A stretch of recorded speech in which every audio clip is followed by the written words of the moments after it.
This is the Criterion Creeps podcast, and tonight we're finishing up our dive through the John Cassavetes 5 films box set, Spine 250. That's a mouthful. 2 to go. In one of these, thought we didn't have to, but then upon closer inspection, turns out we did. What a pleasant surprise. Mm-hmm. First up, though, Opening Night from 1977, directed by old Cassavetes himself. The synopsis for this film, RJ. Mm-hmm. Actress Myrtle Gordon is a functioning alcoholic actress who is a few days from the opening night of her latest play concerning a woman distraught about aging. One night, a car kills one of Myrtle's fans who is chasing her limousine in an attempt to get the star's attention. Myrtle internalizes the accident and goes on a spiritual quest, but fails to find the answer she is after. As opening night inches closer and closer, fragile Myrtle must find a way to make the show go on. Really? Yeah. Is that what happens? Allegedly. Huh. I felt like there were some other things that happened in this movie. So this movie's got it's got the stacked cast. All the familiar faces, they're back. Right? Well, yeah, I think all of them are here. We got. We were taking numbers. I think everyone shows up. Gina Rollins is there. Ben Gazzara. Seymour Cassell. Yep. He's kicking it. He isn't even listed in the cast here. What the fuck? No, Seymour is there, and I think you're forgetting the biggest cameo of all. At not just the Cassavete main players, but someone right at the end of this film. Did you catch that one? I'm blinking. What do you? Oh, I'm talking about Peter Bogdanovich. Oh, yeah. He's not one of the Cassavetes boys, but he's here. He's there. He's here. Yeah. So we got Seymour. We got the older lady from Faces. She's in this also. Oh, is another old lady. Mm-hmm. I can't remember what her name was in either of them. Right. That old guy is in these, both of them. You know the old guy. Old guy.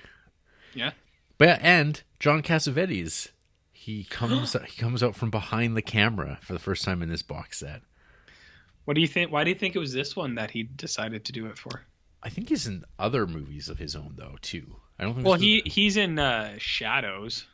Well, I mean, in a cameo, but I think. One sec here. Well, Husband's he's in. Yes, yeah, and he's in it. Yeah. So it's not the first, but this is in our viewing. It would in appear our viewing, he shows up, and because you know, and you know what, RJ, I gotta say, I think John Cassavetes is a hell of an actor. I actually would say I think that he's probably a better actor than he is a director, in my feelings. A lot of people share that opinion, and he would say that that's wrong. I think he'd say, bullshit. Well, he would say art acting isn't real. Yeah. You know? They all say that, though, don't they? Well, who? Yeah. Yeah. So, Opening Night. So this is another Cassavetes paced film, meaning it is over 2 hours long because, fuck it. I miss the days, RJ, of Shadows. Well, so I think this week, what do we have? Almost 6 hours of Cassavetes. Sure, it's pretty close. Yeah, no, yeah, you're just like 10 minutes shy, 20 minutes shy of 6 hours. What is this, Mabuse? Like, what's going on here? Oh, no. What? Oh my God. So anyway, and this feels like it treads a lot of the same territory that we've seen a lot. Mm-hmm. In these films. So they all start to blur. And so I often wonder, because even though we had like weeks in between, I think we might be broken completely if we watch these week to week. I think it was nice to have the Ghoul Schools breaking up the Cassavetes beat down. For me, anyway. Well, I mean, it was a little nice break, the Ghoul Schools, but I think we should have did this all in one episode. One episode? Just watch all six of these things? Yeah, just fucking hammer through. Well, why not? Why not?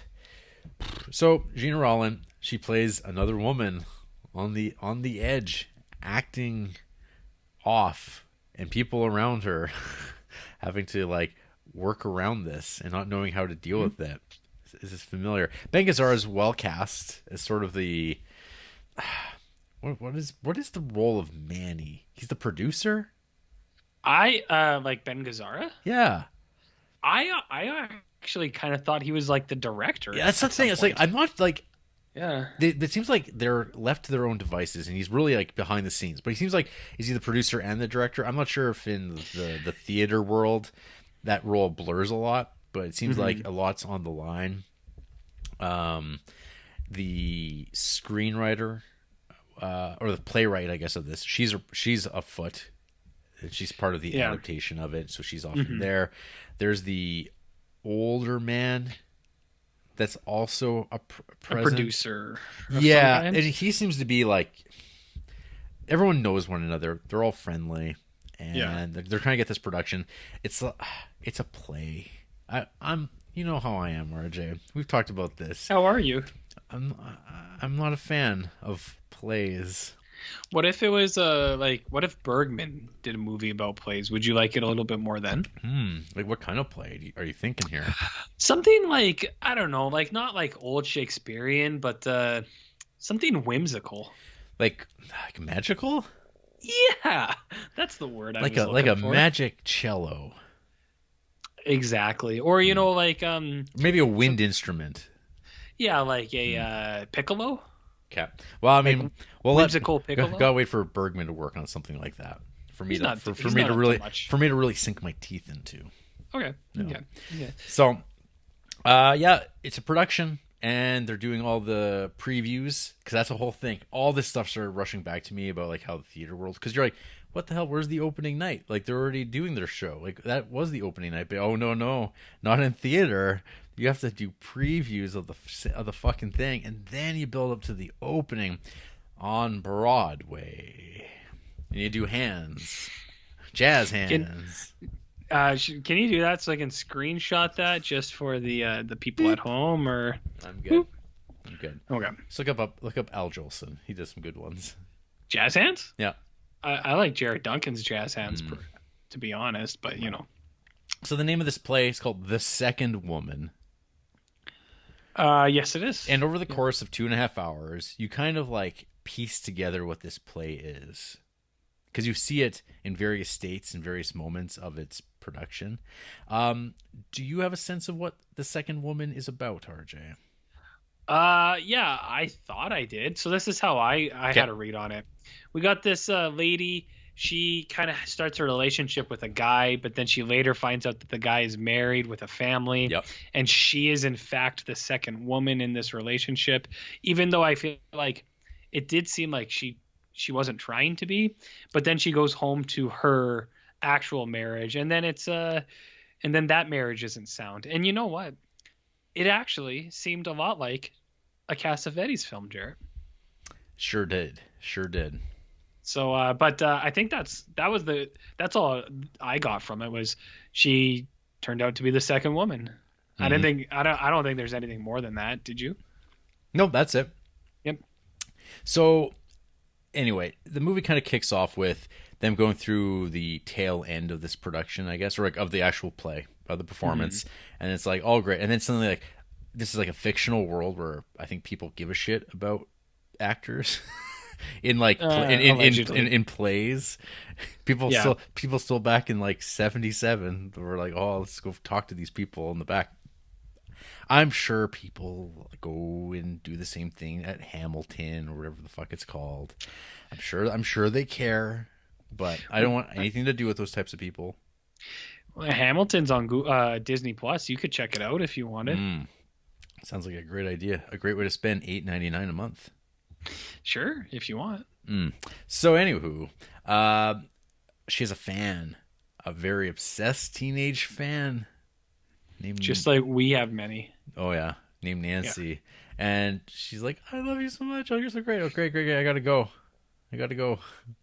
And then like one thing leads to another, and she's running after the limo, and then kersplat, car crash sounds, dead. Did you see that one coming? It's a bit. I mean, I guess it's like I can't say it's like out of line in a Cassavetes movies. He's had some physical violence come down, men falling from great heights. Mm-hmm. Yeah, it's like life. It's sudden and comes out of nowhere. Like jazz? Like jazz hands. What's the soundtrack of this movie like, Jarrett? The Bo Harwood? What's the jazz like? I don't know, RJ. Is it Seinfeldian? I don't know. I don't know what Seinfeld is.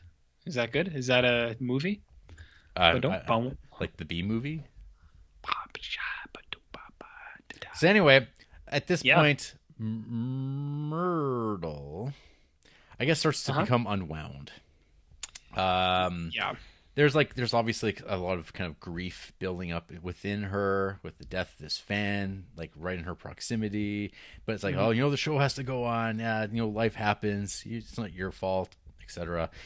But she's also having problems with this character. They're doing the rehearsals, and she they're doing like the thing where it's like, oh, John Cassavetes, the co-star of hers in this, playing her husband, slaps her, and then she goes down and she won't get back up, and everyone's like, oh, what the hell is this all about? And like it keeps going on and on and on, and this is the beginning of trouble.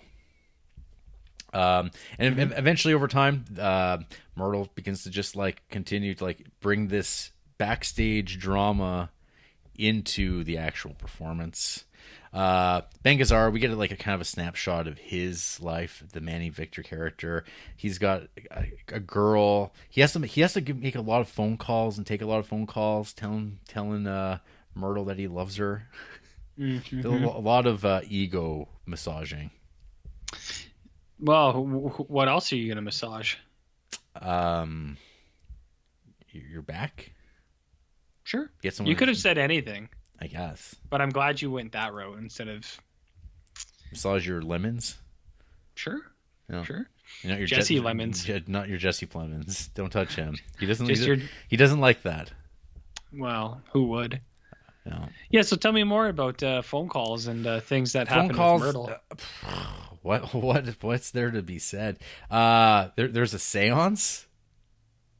Yeah, there is. Like quite a bit later. Yeah, there's a séance in this thing. Mm-hmm. Yeah, the performances continue. Yeah. Anyway, she's out of sorts, and you're kind of like, why are they dealing with this?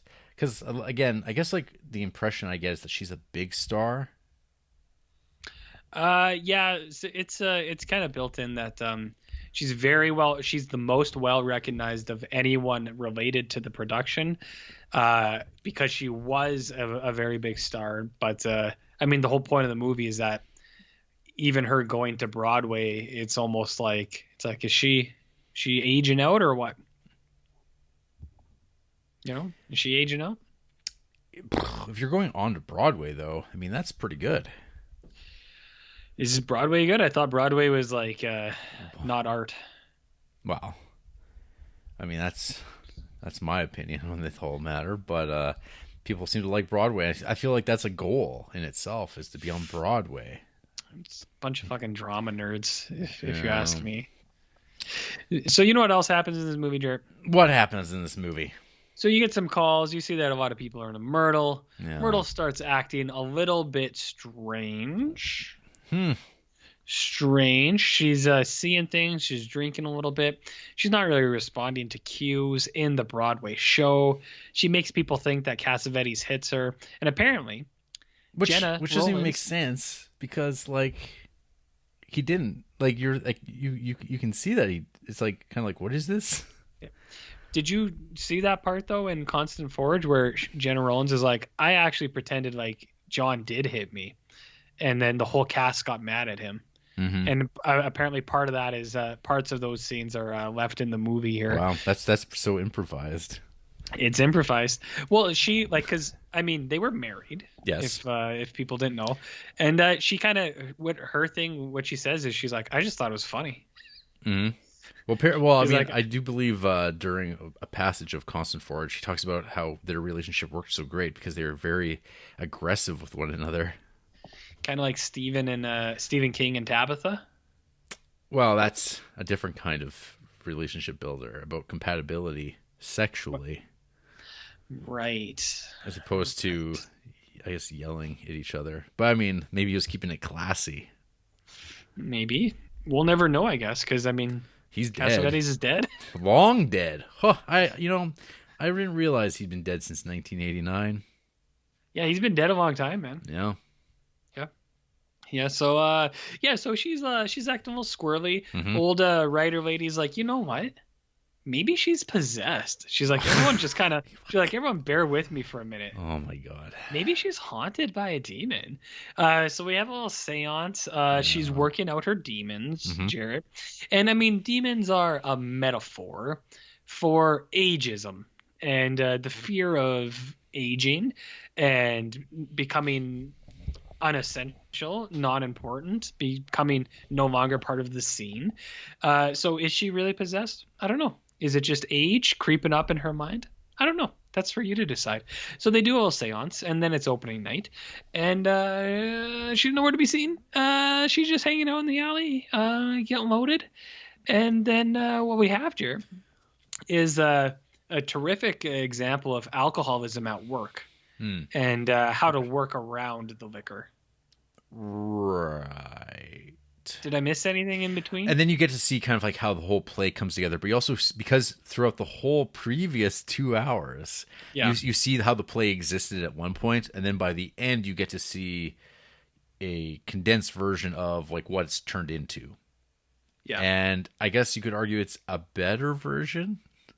It's like its own entity, its own creature, and it's like kind of what it is. But they're also like leaning into the creative urge, the self-destruction. Yeah. Wasn't that what art is allegedly? Allegedly. Kinda. Yeah. Kinda. Anyway, yeah, that's this movie. That's the opening night. It is very Cassavetes. Yes, it is. Undisputedly a Cassavetes film, and is very Cassavetes. It's got that Cassavetes feeling. Some might even describe it as vintage. I would consider it my least favorite of the 5 Cassavetes films. And I think it might just because it's coming at the tail end of watching a lot of Cassavetes movies that kind of feel very much the same. If I just pick this movie up by itself and just like, it's time for me to watch opening night, I might have a different response to it. But there is something about the tone of this that doesn't work for me. And I feel like when I think back on Cassavetes movies, I'm kind of like, yeah, I kind of have the same disconnect that I had with like A Woman Under the Influence, but it doesn't have Columbo. Well, few movies do. Yeah. Do you know what I mean? Yes. I mean, that's a strike right there for me. Probably the least interesting Bo Harwood score. I mean, I just hear Seinfeld music, so I don't really know if it's one thing or the other. Yeah, you're very tone deaf to it. You're just like, it all sounds the same to me. Yeah, so I mean, like, it feels like it covers a lot of the same ground, and doesn't elaborate too much on it in any fine way. I mean, there's like elements of it. It's a really well made movie, but I guess it just doesn't do a whole heck of a lot for me, RJ. Well, maybe you don't do a whole heck of a lot for me, and that's fine. I assume that. Yeah, that's fine. I mean, I think your rationale for those things are fair. So do we miss anything? So you mentioned how the play within the movie is somewhat even maybe perhaps more interesting in one way or the other. Well, it's like you're watching that you're watching a John Cassavetes movie about a play that is probably very similar to like something he was writing at one point. Because it covers the everything feels so repetitive. Like, it would be almost impossible to tell apart. And I think that's why maybe even he's in his own film. I haven't seen Husbands, so I'm curious how that fits into the filmography tonally. But I mean, like, he's very consistent. Yeah. Well, and I mean, we'll talk about on Constant Forge. Like, they talk about the build up of what his movies are and what they kind of tackle. Right. So then, so we have that in-house play, and Jenna Rollins comes. She's real drunk, but they make it work, Jarrett. They throw her in there. She does her thing. She's a professional, damn it. Mm-hmm. So she does what she needs to do. But is this a professional production? I think it's trying to be. It's trying to be, but it seems like nowadays this wouldn't fly. I don't know. Maybe it would, maybe it wouldn't. I don't think it would, though. I don't think this would be going down. If I mean, there's some dramatic license with the presentation, I guess, of how they're covering for this and like making it work, and basically to save the production itself. I mean, is this a Waiting for Guffman type deal? Maybe bringing in Corky Sinclair, the big gun. I don't know. I don't know. I've never seen that movie, but you should. Do you think that Lin-Manuel Miranda is showing up to Hamilton drunk sometimes? I think there's a lot of singing and dancing. I think that'd be kind of hard to maintain if you weren't like kind of level. So anyways, I mean, I think that's too bad that opening night doesn't do it for you. I like it. I think it's good. I think that this hammers out I think it could go either way. So like you said that at some points this movie starts to blur where it's like, oh, all these Cassaveteisms all coming through. And I get that. I actually I think I have the opposite where it's like, I actually kind of like that. Like what you find out in the documentary too is he builds upon a lot of these things, like certain themes and stuff like that. And I do think there is an actual kind of natural progression between them. And I think opening night is I think it's a good kind of addition to that, like in the stepstone that I guess eventually takes us up to Love Streams, which we don't watch for a couple years. A very long time. Long time. Okay. So eventually it'll take you up to there. But I do like opening night I like the presentation of like we were saying, movies that are about either like movie making or entertainment, like theater. I think it's really, really fine line. I usually don't like that because I think people are too far up their own asses a lot. But if there was anyone that could do it that I think I kind of enjoy, I do think it's him because I don't know. I don't know if I've mentioned in like the past 2 episodes. I do really like his style. Like I think it's unique, and I'm not the most like well versed. So if someone's like, well, actually this guy was doing it before, it's like, yeah, I don't know that. So don't even bother saying it. That has no bearings on me. Well, actually, RJ. Well, actually, I'm that guy. I know you are. So don't even bother. What I'm saying is, I like the way Cassavetes does it, so I'm on board with him. But I think what was I gonna say? I think this is actually sneaky, almost a horror movie. This thing, and it's not because of the seance, but I do think it's an age thriller, Jarrett. How many ageism thrillers do you have like this? Grumpy Old Men, Cocoon, The Fountain, maybe. Are those all in the same kind of wheelhouse? Maybe it's just because it's like 70s-ish, and it looks like 70s horror movies. And that could be it too. Oh. That could be it too. But when I was watching it, I was like, this is a sneaky thriller. I was like, I like it. I'm kind of digging on this. I think Gina Rollins she's real good in this. And the biggest thing that I think for her and Cassavetes too is when you watch it, like when they're, I think a really good mark of strong acting, like, and like something you said, you think Cassavetes is a better actor. You can tell when they're acting as actors in the play, and then when they break that, then they're like more natural, and it shows like how good I think their actual acting is, because I think it's tough to be like smooth as if this is who you are, and then do a kind of a persona on top of that where you're just like, this is my acting now, my theater presence. So I think that was actually really well done. I was like, I like that. That's nice stuff. I like the play with or the interplay between our main boys. I'm a Ben Gazzara guy. I think his voice is like, it's very like enticing. Like it really brings you in. You're like, man, it's got like warmth. It's got warmth. You're just like, I like how he sounds. Like I want to listen to him talk all day. So I like Ben Gazzara in that. I do kind of think it's like I almost kind of want to watch the movie of that the play is about more than this too. But I think in terms of movies about movies or theater or actresses or whatever, this is the one that I find the most tolerable and I actually enjoy because, like I said, usually this drama nerd stuff really doesn't appeal to me because it's like this doesn't. It's like who is this for? You yourself almost. But would you consider Red Shoes in that ballpark, even though it's about dancing? I don't know. I think that's a tough call. It's a form of drama nerd, and that's a movie that you also quite like. Yeah, Red Shoes is very good. Yeah, I don't know. I don't know about that one, but yeah, I think Gina is good. I think your buddy Paul Cassavetes, he's pretty good in this. Paul Cassavetes. Well, you know Paul. Yeah.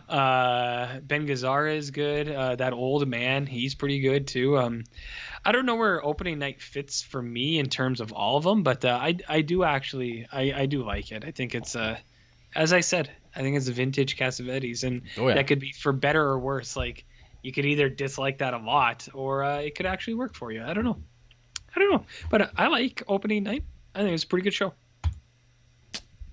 Pretty good show. I guess Peter Falk is in the movie, but like as one of the like audience members, or yeah, he's got a credit in there. I'm trying to remember what he did because I can't remember anything after A Constant Forge. Well, fuck, how could you? Oh boy. All right. Yeah, so opening night, like I 100% like if you are into that Cassavetes vibe, opening night checks those boxes. It's more of the same, but yeah, I find that for me again still I really like Shadows, which is like probably like the most un-Cassavetes film of the five, probably because it's like it's his first real film and feels more like French New Wave than what he kind of settles into, which is the New Hollywood idiom. You like that? Yeah. I mean, I've heard about it. You heard all about that. I've heard about it. Yeah, and I don't know. Maybe it's because I'm not. Or am I? I don't know. I don't think so. Could you repeat yourself there? I said I think I'm just not really a French New Wave guy.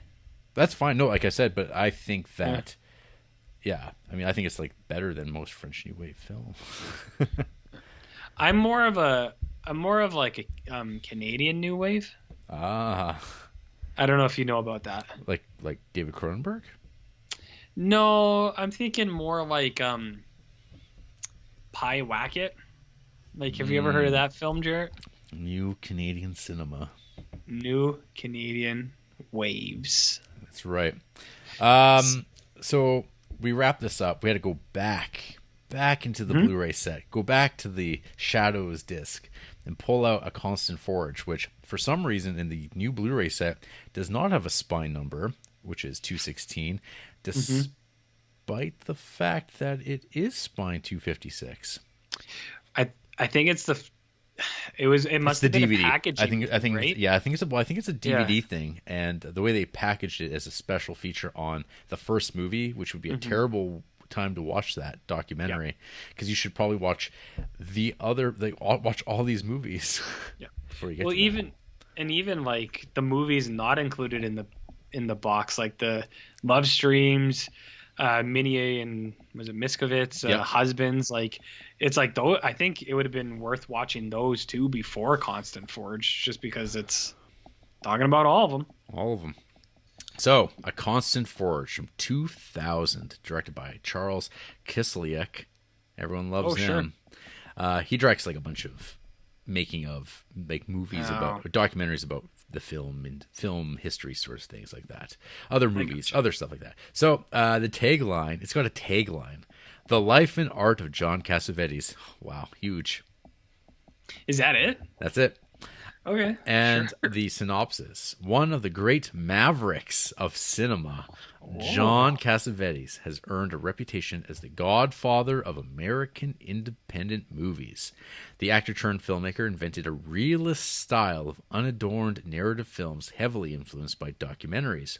This in-depth analysis of Cassavetes' life and work features interviews with key collaborators and ensemble regulars, and explores the making of classics like The Killing of a Chinese Bookie, Opening Night, and A Woman Under the Influence.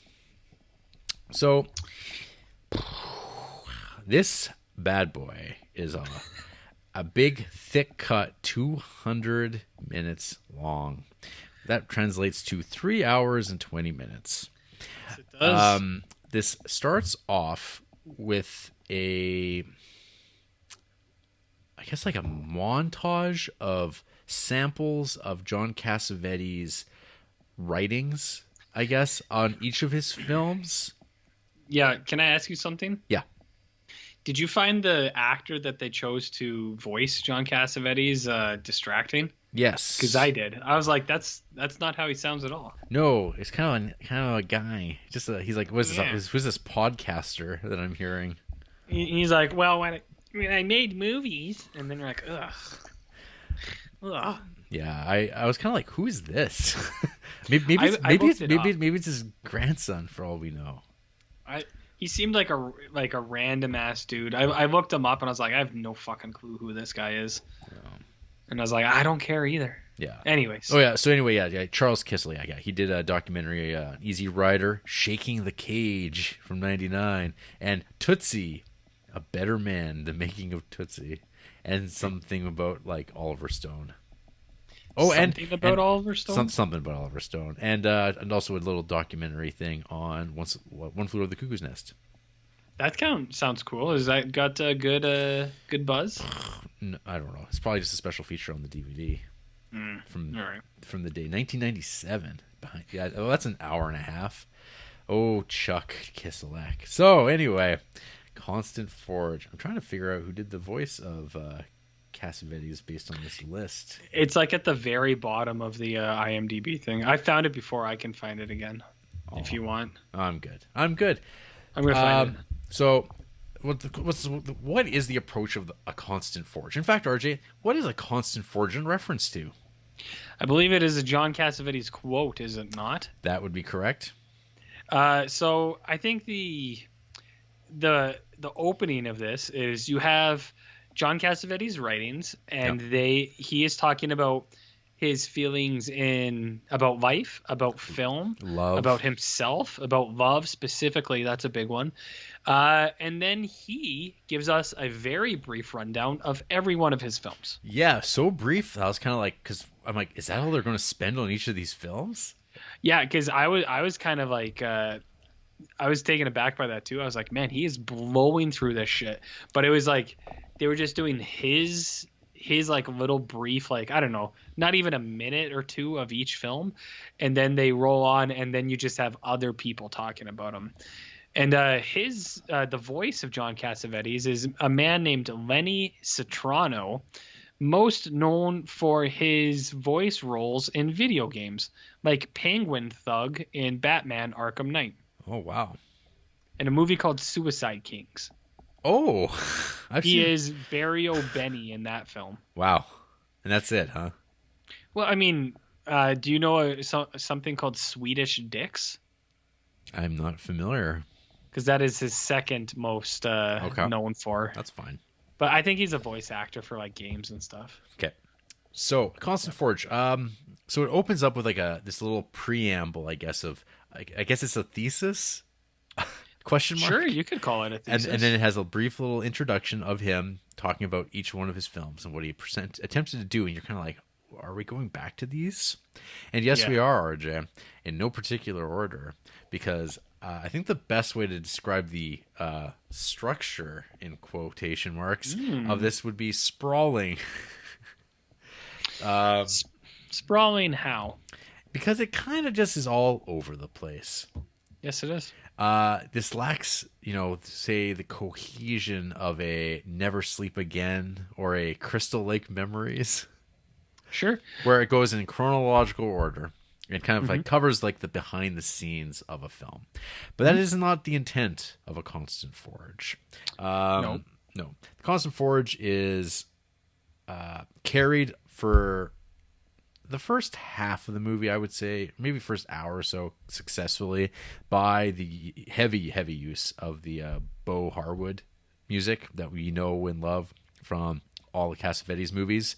That are great pieces of piano They kind of pull it all together. That's really nice. And it's just like footage. And it just like drifts effortlessly between clips of these movies that we've just watched. Some movies that we don't even recognize. Sometimes you go, it seems kind of vaguely familiar. One of the drawbacks is that this is a 2000 documentary, and they are using, at the time, the unrestored footage of these said films. And you get to see how these films would have been available and viewed in 2000.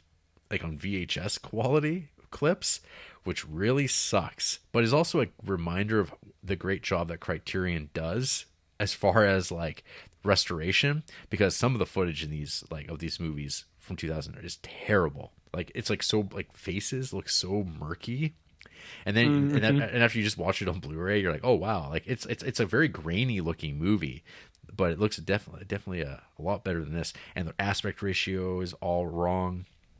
All these little quibbles that, like, I mean, when I'm watching these old documentaries, it always is like kind of a novel thing to see junky documentary footage of the films that they're sampling, because like that was what was available to them for older ones, and now everything's HD crystal clear. Like you watch the De Palma documentary, which has kind of got the same. I mean, again, it's different because they go through his movies chronological, and then from that they kind of tell his life story, but he's also still alive, and so he's an active member of the project. And also you have I don't know if you want to call a real director, Noah Baumbach, who made that documentary, and it's like kind of like part of his filmography as a fan. Charles Kiselyak. I don't know the production history of A Constant Forge, if he was approached to make this sprawling thing, or if he's perhaps got a doctorate in Cassavete studies. I think the story is that he just found this film. He just found it. Yeah, it's like, Wow. like Stephen King doesn't remember writing Cujo. I think it was really similar. He just like woke up one day and it was just like the finished print was on his dresser, and he's like, huh. No. Weird. Yeah, I don't know anything about the history of this. I didn't even know who this dude was until you started talking about him. Right.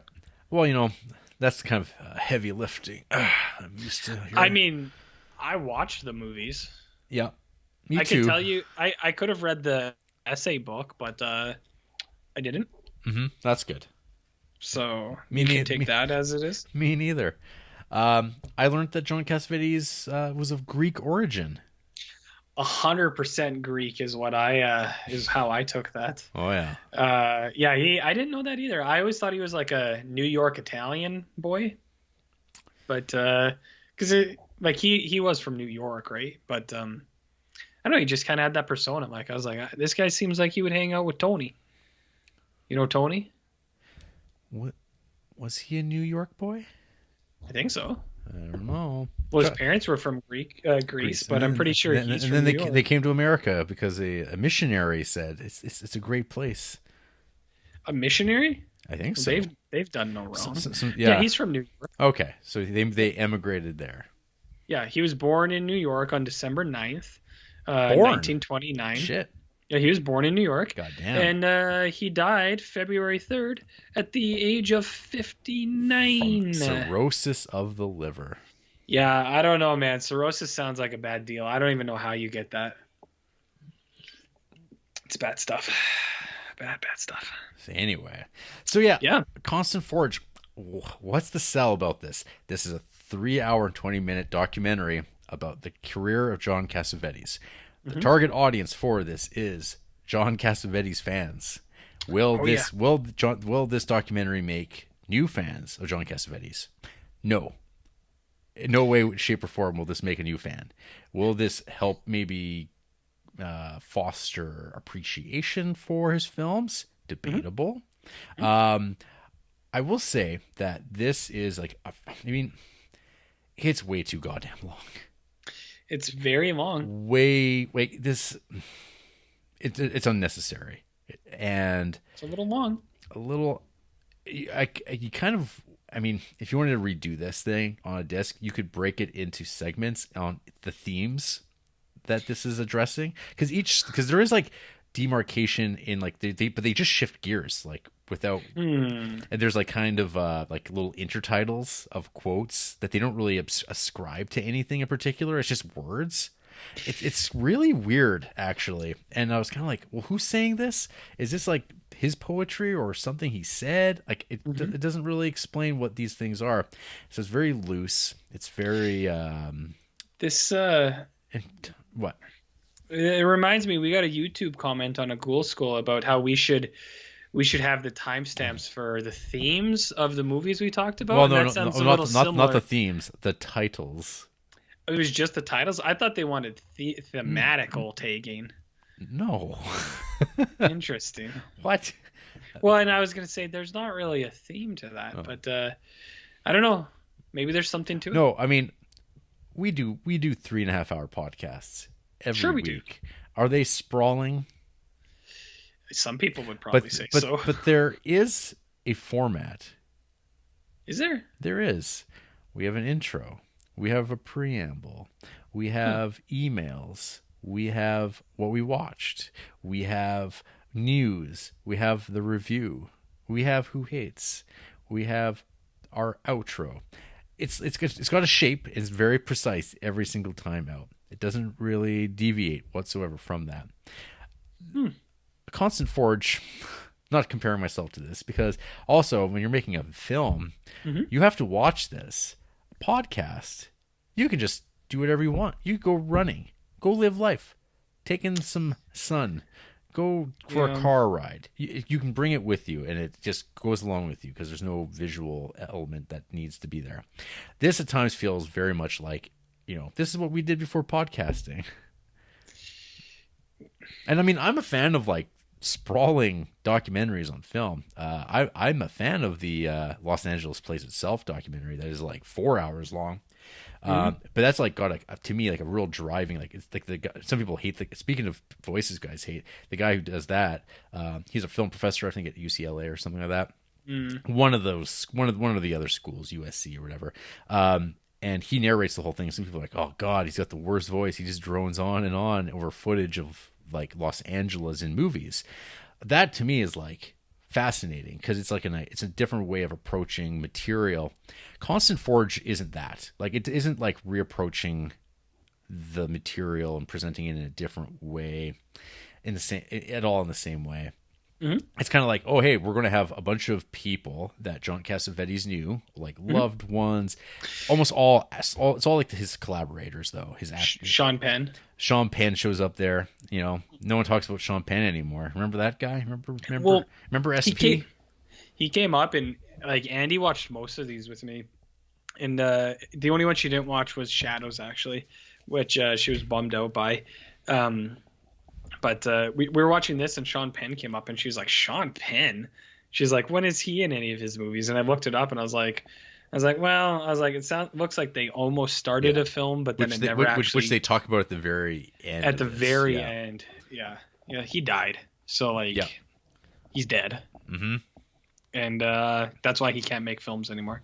Sean Penn or no Sean Penn, yeah. It's curious because they really focus on him as a director, right? Like they don't even like talk about, oh, hey, his acting career that most people know him by, which is a deliberate choice. But I'm always up for a little bit of a Dirty Dozen footage. You are? I want a little bit of Incubus. Oh, could you imagine if they included some scenes from the Incubus in this thing? Could you imagine, Jarrett? Talking about the semen?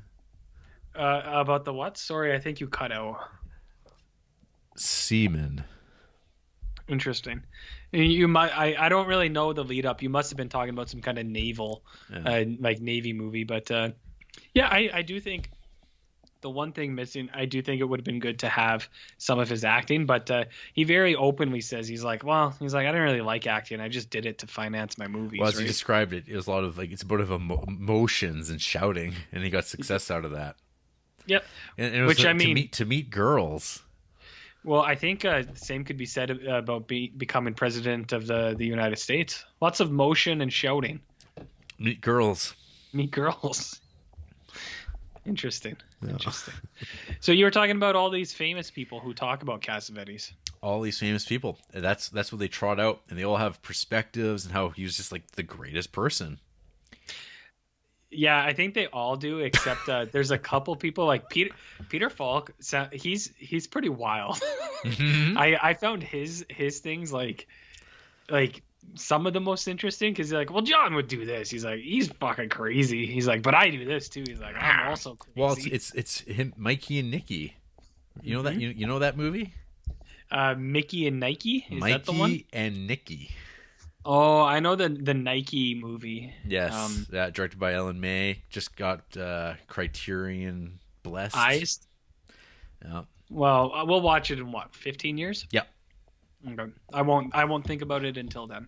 Very, very 70s. Sure. Yeah. Sure. Mm-hmm. Sure. But yeah, it's just like it's a big love letter. It's a big love letter and celebration of John Cassavetes as a director and his life. I mean, through the writing, like you really get the sense this guy was like pretty thoughtful. It was the mind behind the movies that he made. You can maybe say that much like I think he's a better actor. I think like his actual writings and stuff like that are really fascinating. But at the same time, this is 3 hours and 20 minutes, and at times feels like so like unnecessary.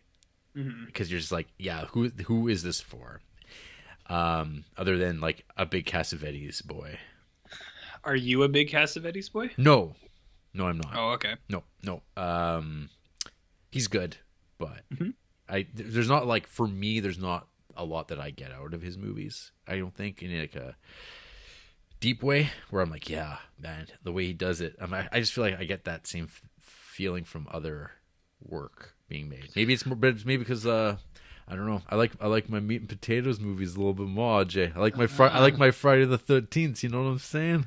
What about Back to the Future? Oh, I love Back to the Future. You know, it's got the DeLorean. That doctor, he's crazy. He's a good guy though. He's a good shit. I like this Cassavetes too, but you know, kind of puts me to sleep. You know what I mean? Oh, hey! Are you saying that he is not the quote godfather of American independent cinema? That's such an asshole thing to say. Well, this is what Amazon says. I know it does. I'm sure the Criterion box says it too. I mean, it's important. It's great that it's out there, and like they're really well made movies. But do you think that he's the father of cinema verite? No. What about The Godfather? You mean like the Francis Ford Coppola movie? Yeah. Is he the Godfather? No. So you know what's... Well, no, he's busy not the Godfather. I know. You know what's weird though? So like while you were talking, I just wanted to like do a little bit of research. You know, I do a lot of research for the pod. So I put Cassavetes into Amazon. Yeah. I was like, I just want to see what pops up. And the quote I just read to you was from a book from this guy named Ray Carney called Cassavetes on Cassavetes. Oh yeah. And I'm finding though a lot of the things in this first page of Cassavetes, like, do you remember that movie The Wraith that you watched with Charlie Sheen? The car movie, yeah. Yeah, is Cassavetes in that movie? Probably, he could very well be actually. Or Nick Cassavetes, because there's not just one Wraith T-shirt. There's 2 Wraith T-shirts and the DVD of the Wraith, and then there's also Genexa stress release tablets. He is not in the Wraith. Well, why is this on his page then? I don't know. It's coming up like 3-4 times. I definitely know he was in the Incubus. Yeah, he's definitely in the Incubus. Whoa, Jarrett, would you like a Love Streams T-shirt? No. What about a Woman Under the Influence T-shirt? Is it just like the poster printed on a T-shirt? It's an animated version of Peter Falk and Jenna Rollins, and they're just looking at each other, and it says "A Woman Under the Influence." Like a cartoon version of each of them. He wasn't in a lot of movies as like a actor, like big, like just looking it over. I'm like, yeah, he wasn't like as big as I guess in my mind, but like, I mean, Rosemary's Baby was a big deal. Yeah, it was a big deal. Well, he was in the Incubus, Jarrett. Yeah. Sorry, he even got to work with Big Dog Brian De Palma. He did. What about Big Dog John Voight? Oof. Yeah. You know what I found hilarious? Did you pick up on that line or that part where John Voight was like, "It's too bad John never got into politics." because we could really use someone who tells it like it is. Someone who's not a politician. And I was like, interesting. Oh yeah, that's one John Voight's part of that club. Yes, he is. Yeah. Yes, he is. Him and James Woods can hang out and complain. Yeah. Oh God. So, what were you talking about before I started talking about Amazon? John Cassavetes. Oh yeah. Paul, what's up with him? He's I don't know. Do you want me to go for a while? Sure. You're a Cassavetes boy. I am what you would call a Cassavetes. How did A Constant Forge work for you? And Andrea, as a matter of fact. Andrea really enjoyed it, but she wanted to break it up, which I think was the right call. We watched it over 2 nights. And there's actually a really natural breaking point at about an hour and a half. Like when they fade to black and they go have those like quotes up there, they do that sometimes. But at an hour and a half, it goes to black and it holds it for like 8-9 seconds, which is a pretty long time. So we were watching it and we're like, this seems like a natural place to stop. So we did watch it over 2 nights, which I think is the best way to do it. Unless you're just like, you just want 4 hours of Cassavetes, like just mainlined into you. So, I mean, I think this whole experiment into the Cassavetes world is probably surprising people that I actually enjoy these movies and I like them, because I usually don't like anything, any of these Criterion films at least. But I don't know what it is, man. I like Cassavetes. I think he's a good dude, and I like A Constant Forge because I actually think that it highlights certain parts of Cassavetes' filmmaking that I think is the actual reason that Criterion should be around, is those things, because it's like they're showing elements of filmmaking that I think are not just unconventional, but and like not just unconventional and unique, but I actually do think that they were like kind of groundbreaking in a sense, and not in like the big way that some asshole would say. I just mean, it's like, I think he was just doing stuff other people weren't doing, and like a lot of people didn't like his stuff at the time too, but he was like, I don't really fucking give a shit. He's like, I'll just make whatever I want, or like make the stuff I like. And I think it's something to admire in a few ways. Like, I mean, if I didn't like his movies and I heard him saying that, I would be like, this guy's a fucking asshole. And I was like, and his movies suck. So I guess it's just flip of the coin whether you like it or not. But because I like Cassavetes, I do like I those things are tolerable for me to the point where it's like, yeah, I was like, I get it. He's an interesting guy. I was like, look at all this stuff he was doing. He was mortgaging his house. He was filming in his house. See, that's all I ever see is the whole, he mortgaged his house. It's like, yeah, Kevin Smith racked up credit card debt to make Clerks. So I guess he's just as good. And he's also, I mean, as far as like independent filmmakers, I mean, more successful. I mean, there you go. There's a compare contrast for somebody to do. Shadows v. Clerks. I'm sure someone would love to dig into that for their honors thesis in film school or something like that. But yeah, I heard that parts about Cassavete before I even watched a Cassavete movie, whereas someone was like, did you know he mortgaged his house? I was like, I don't even know what that means, dude. I don't even own a house. So like, what's a mortgage? It kind of like, I mean, is that the most interesting anecdote though? Is that why it lingers? I think it's just something that's, well, it's kind of, I don't know. I feel like it's kind of like the Werner Herzog, like he made a bet with like Errol Morris to make a documentary, and he'd eat his shoes, and he did. And people talk about that all the time. And then he's a funny accent. It's like saying that Rob Zombie made a bet that he could come up with a movie on the spot, and then he made 31. Right? Same idea. That worked out really well. I've heard. I haven't had the pleasure, but I've heard. Do you like clowns? Do you like murder clowns? Only in Cassavetes films. Ah, damn. No, I agree. Like, I don't think that's the most interesting thing. Like, I think the most interesting thing is that he was just like unrelenting in his. He was just like, I'm just gonna make whatever I feel like. A Constant Forge, Jarrett. Wow. Where like people just shit on his movies. They're like, I don't care. He's like, I'm still gonna make him anyways. Yeah, like Pauline Gale. Who is Pauline Gale? No, Paul. I think she's related to Paul Cassavetes. Isn't there a Joan Cassavetes or something like that? Like Joan Cusack? Not Joan Cusack. Like I think because there's Paul for sure. He's the main guy. But then actual John has a son Nick, and then I think he's got a daughter who's a filmmaker as well. Yeah, we looked this up before. I thought. Oh, did we? Okay, well, Yeah. whatever. The hell was I talking about? No, I like his style, man, because I feel like he was kind of like a rock and roll dude. He was just like, I'm gonna do whatever I feel like, and I don't really care if people like it or not. And he's all about raw emotion. And he's like, just get up there and scream. I think he would be difficult to work for. Like there's that scene where that dude talks about how he tried to leave and then his tires were all slashed, and he's like, I came back in. He's like, and I knew he did it, and I fucking confronted him, and they have the footage of that. And he's like, what kind of maniac cut someone's tires? And John Cassavetes just like, he's like, I don't know what to tell you, buddy. He's like, it wasn't me. Vandalism. He's like, vandalism. He's like, I know it was you. He's like, I don't know. Yeah. But I did like some of the little inside scoops there. It's like, yeah, John would have everyone over to his house for spaghetti. And I was like, oh, so that's what that's from. Mhm. But all the movies are just him, right? Like it's him and Jenna Rollins, because Yeah. clearly they had a interesting relationship, right? Mm-hmm. Like very, very strange. But I don't know. I like a lot of.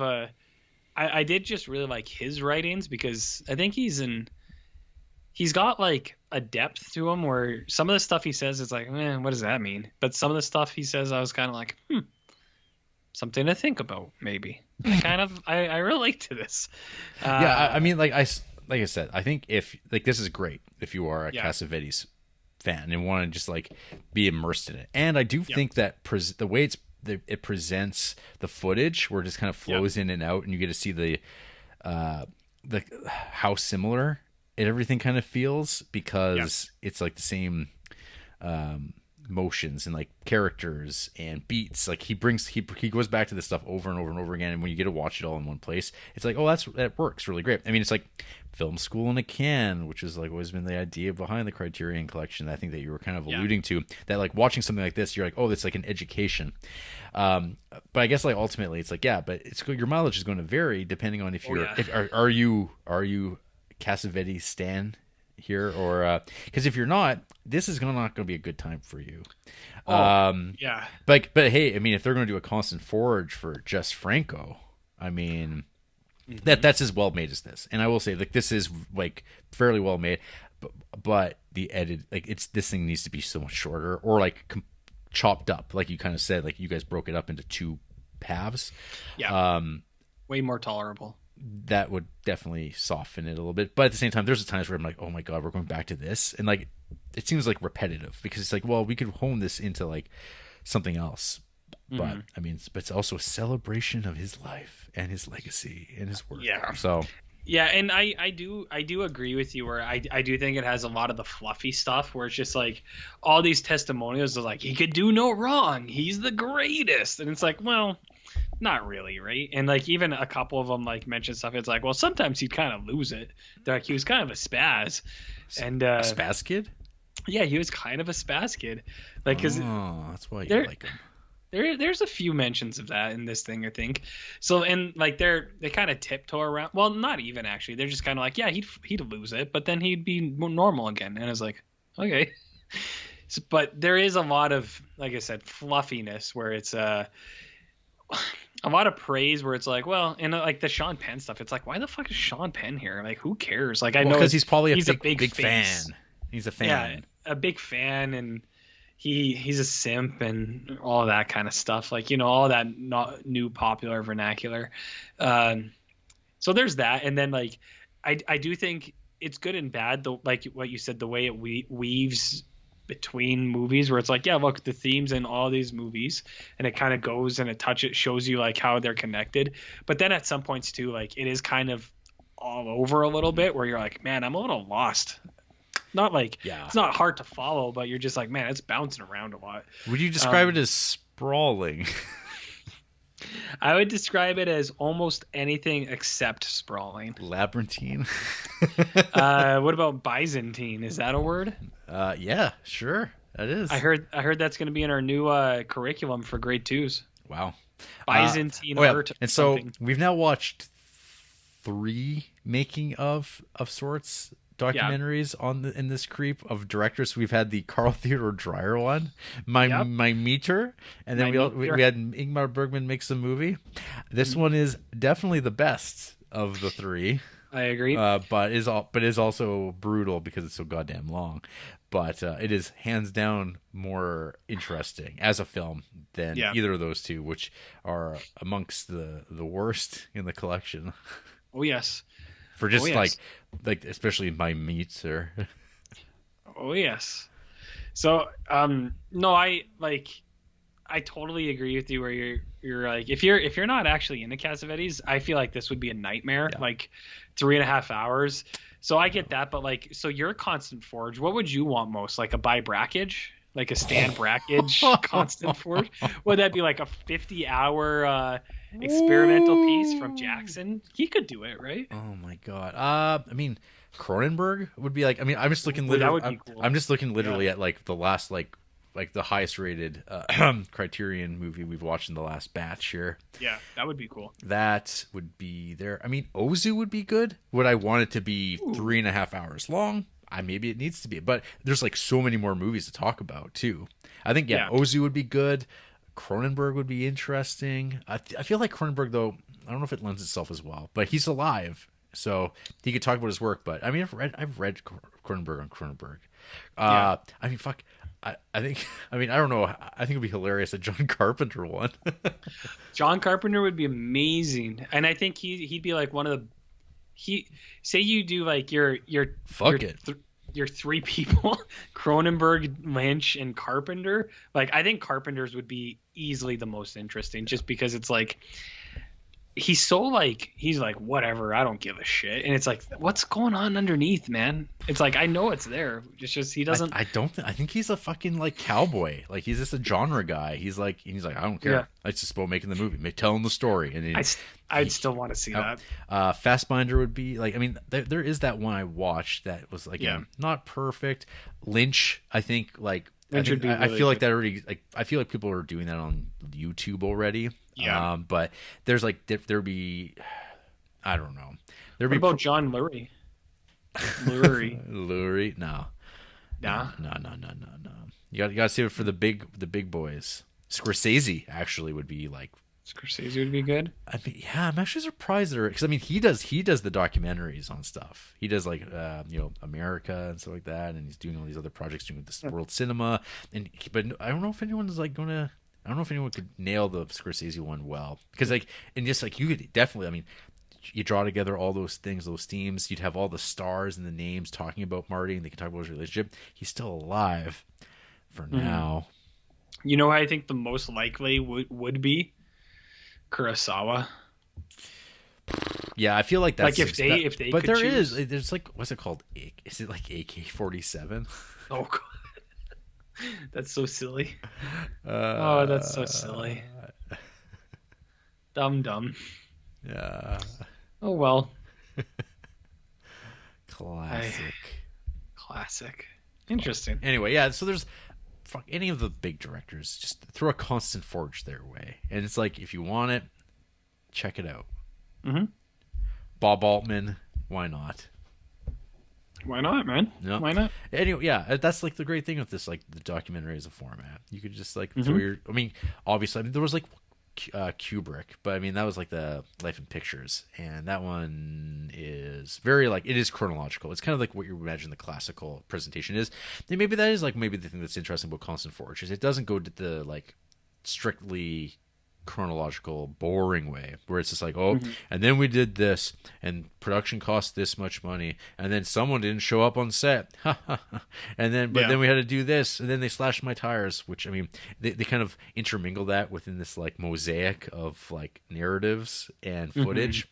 But it's like at the end of the day it's like it's your preference, and I guess like Constant Forge is going for more of a it's a movie in itself rather than just a presentation of stuff, so that's fine if you're down with the Cass.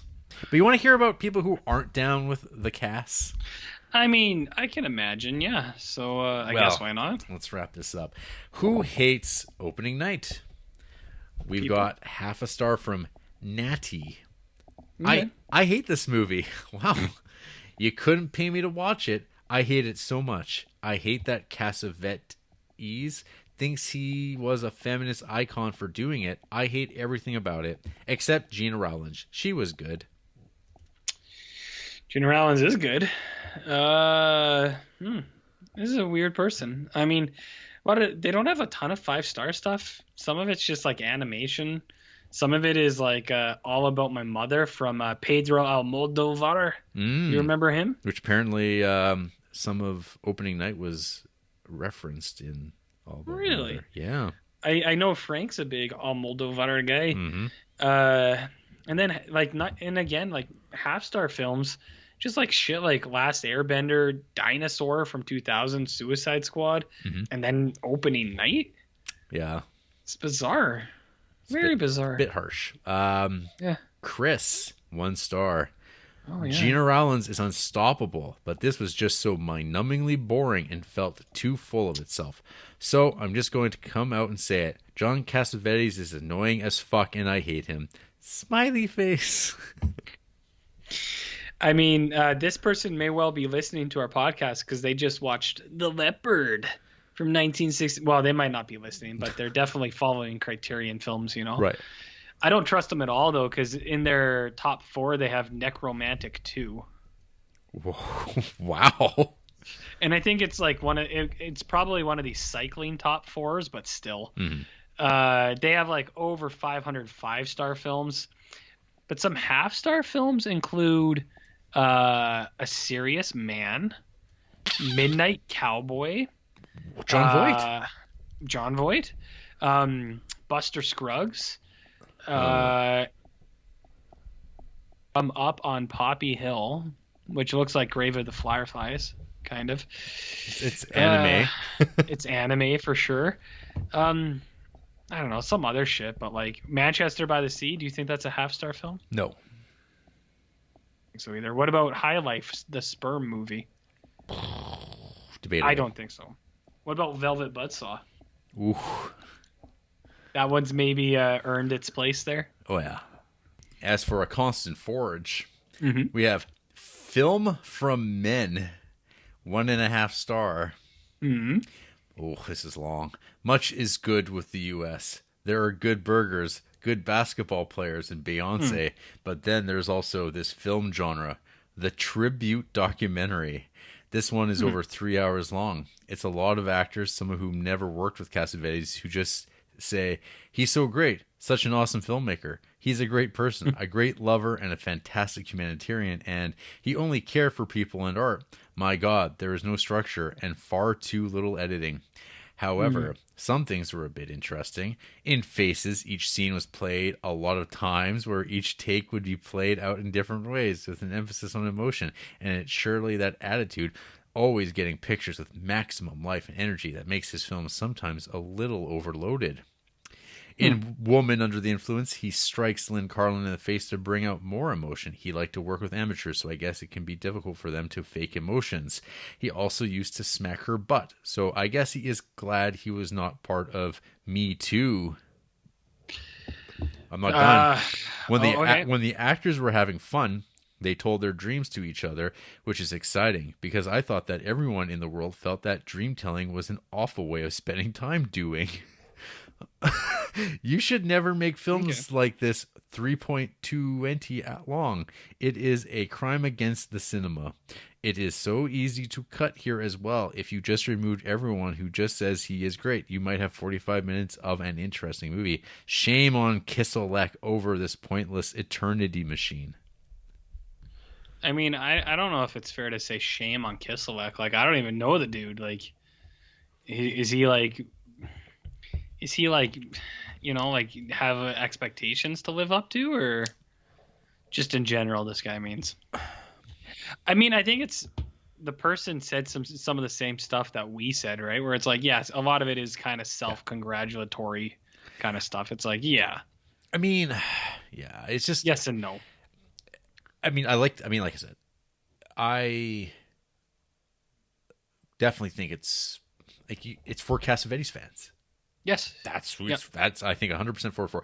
Is that a successful film? I don't know. Probably not. Like, because most people aren't going to go out of their way to watch this thing. It's also, I mean, now at this point, it's not online anywhere. It's not on the channel, which is annoying. It's only on the box set, and it's like, well, most people don't watch special features. The only people who are going to do this are Cassavetes fans. So no harm, no foul. Yep, I agree. Except for us, because we have to. God damn it. Yes, sir. Film from Men gave Grand Illusion 5 stars. Mm-hmm. Passion of Joan of Arc 5 stars. Yep. Lady Eve. What was this one? The Shop on that one we both like. Shop on Main Street. Yep. 5 stars. High and Low 5 stars. Brokeback Mountain 5 stars. So it's like not bad, like 5-star films. And then when we go to 1 star, we got Monterey Pop, one of your favorite movies.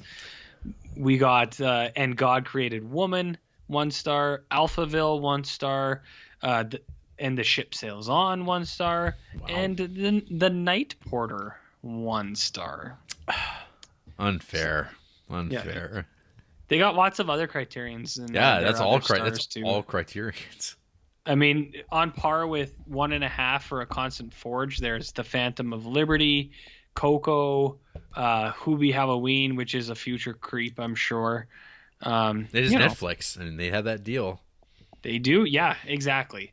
Yeah, because Criterion is just owned by Netflix now. That would be the biggest troll job of them all, to put like a fucking Adam Sandler in there. Oh. Well, I mean, they already have Punch Drunk Love, but that's... Punch Drunk Love. No, that's a very high...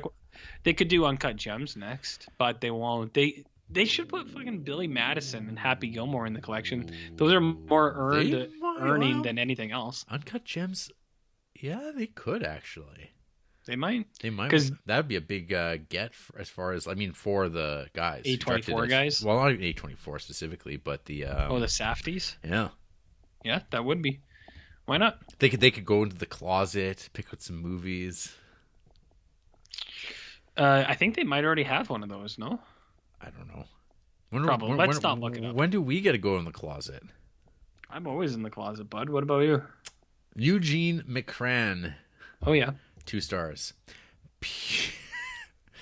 Oh, my goodness. Pure hagiography. And at 320 minutes, wow, 3 hours and 20 minutes. Not 320 minutes would just be ridiculous. No amount of Cassavetes' love can prepare you for the enervating lack of structure. It almost makes De Palma, just to name another another doc about a filmmaker I love, look like a masterwork in pre-planning, simply because they organize the stories based on film chronology.